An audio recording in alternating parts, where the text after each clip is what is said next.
Assalamualaikum warahmatullahi wabarakatuh. Selamat datang di channel Sang Solusi. Sang Solusi adalah channel yang berisi tentang pemecahan masalah, memberikan solusi dan informasi mengenai perkembangan terbaru dari sepeda motor, khususnya merek Honda. Pada video kali ini kita akan belajar dan memahami skema rangkaian pada lampu sen pada motor Supra. Maka dari itu, bagi teman-teman yang belum subscribe, silahkan subscribe terlebih dahulu, tekan tanda lonceng agar tidak ketinggalan video terbaru dari Sang Solusi. Jangan lupa like, komen, dan share agar saya lebih bersemangat lagi dalam membuat video. Baik teman-teman, sebelum kita merangkai dari sebuah lampu sen Supra ini, alangkah baiknya kita belajar terlebih dahulu apa saja komponen yang ada di sebuah rangkaian lampu sen Supra ini. Pertama itu ada yang namanya baterai atau aki. Sebagaimana kita ketahui bahwa baterai atau aki berfungsi untuk menyimpan arus yaitu sebanyak 12 volt. Selanjutnya ada yaitu sekring. Fungsi dari sekring itu sendiri adalah sebagai pengaman agar arus yang 12 volt tidak terjadi konsleting dan dicegah oleh sekring. Selanjutnya itu ada kunci kontak. Fungsi dari kunci kontak adalah memutus dan menghubungkan arus dari sekring ke flasher. Selanjutnya itu ada flasher atau pengedip yang berfungsi untuk mengedipkan dari sebuah lampu sen itu sendiri. Selanjutnya ada saklar. Saklar berfungsi untuk mengaktifkan lampu sen supaya hidup secara bergantian baik kanan maupun kiri. Dan yang terakhir ada yaitu lampu dari sebuah lampu sen itu sendiri, baik depan maupun dari belakang. Baik teman-teman, sebagaimana kita ketahui tadi bahwa pada rangkaian lampu sen Supra ini sumber arusnya yaitu berasal dari baterai. Jadi arus positif yang 12 volt dari baterai itu mengalir ke sekring. Ngalir ke sekring. Di sekring inilah nantinya arus yang 12 volt tadi akan tersaring apakah dia terjadi konsleting atau tidak. Terus arus yang 12 volt tadi dari sekring menuju ke kunci kontak.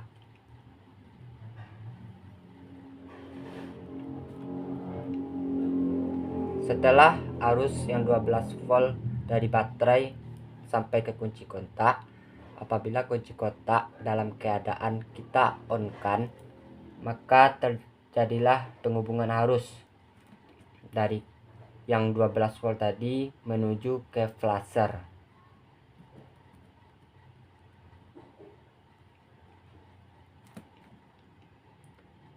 Dan arus dari flasher nantinya akan keluar menuju ke saklar.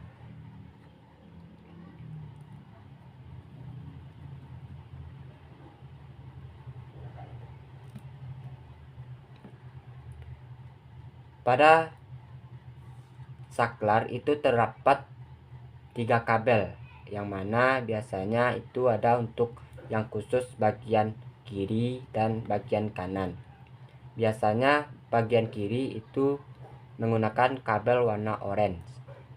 Dan setelah arus sampai ke saklar tadi, maka apabila saklar ditekan khususnya bagian kanan, maka arus akan masuk ke lampu sen langsung.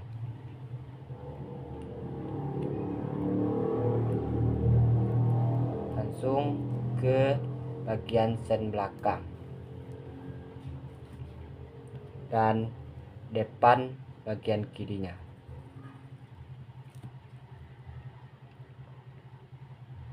Begitupun dengan yang bagian kanan. Apabila saklar ditekan ke kanan, maka arus akan terhubung ke lampu sen langsung dari saklar ke lampu sen itu sendiri.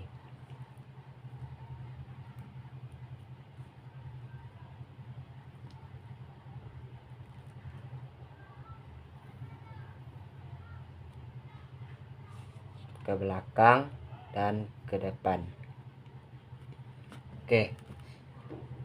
Sebagaimana rangkaian pada arus 12 volt tadi, arus positifnya sudah tersalurkan semua ke lampu sen. Terus apakah lampu sennya akan hidup? Belum. Arus yang diterima oleh lampu sen itu baru arus positif. Karena masanya belum ada, maka lampu sen belum bisa dinyatakan hidup. Untuk menghidupkan lampu sen itu harus ada massa atau ground. Dan masanya kita ambil dari aki, yaitu negatif aki langsung ke massa, biasanya itu ke massa bodi.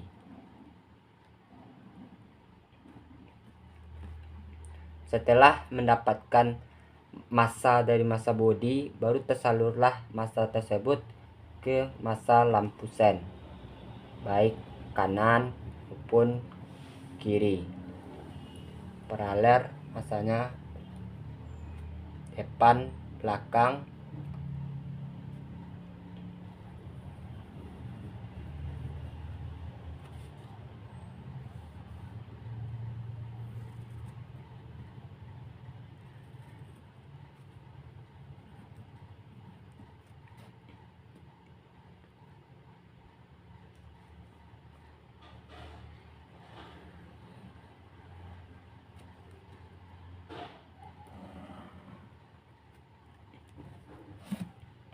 Maka setelah massa sudah diterima oleh semua lampu sen, maka lampu sen itu sendiri akan hidup.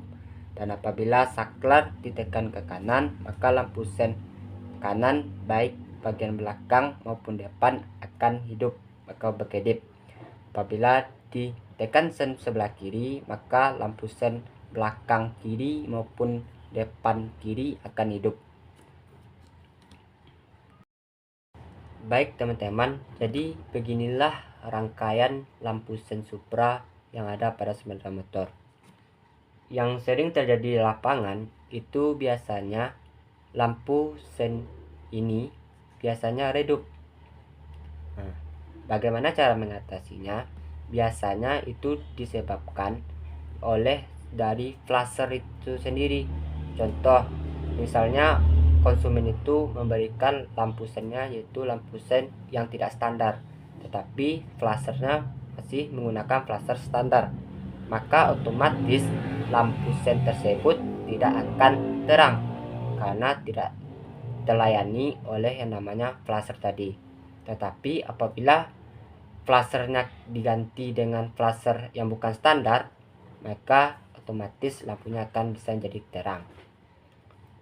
Selanjutnya permasalahan yang sering didapat di bengkel itu yaitu tentang lampu sennya bagian kiri hidup, bagian kanan tidak. Itu biasanya didapatkan karena ada pemutusan arus yang disebabkan mungkin karena pelupasan dari sebuah kabel itu sendiri. Contoh, dimakan oleh tikus. Apabila suatu kabel sen dimakan oleh tikus satu saja, maka satu sen itu serangkaian baik depan belakang tidak akan berkedip, ataupun bisa nantinya depan dan belakang akan mengalami sennya mati. Baik teman-teman, sampai di sini dulu video tentang skema lampu sen supra ini. Apabila ada pelajaran yang dapat kita ambil dari sebuah rangkaian ini, maka jadikan itu sebagai pemahaman agar kita mencapai hasil yang kita inginkan di lapangan. Apabila dalam penyampaian video ada sebuah kata-kata maupun penyampaian yang kurang tepat, kami mohon komen dan sarannya di kolom komentar agar Sang Solusi bisa nantinya memberikan informasi ke depannya lebih bagus dan lebih rinci. Wassalamualaikum warahmatullahi wabarakatuh.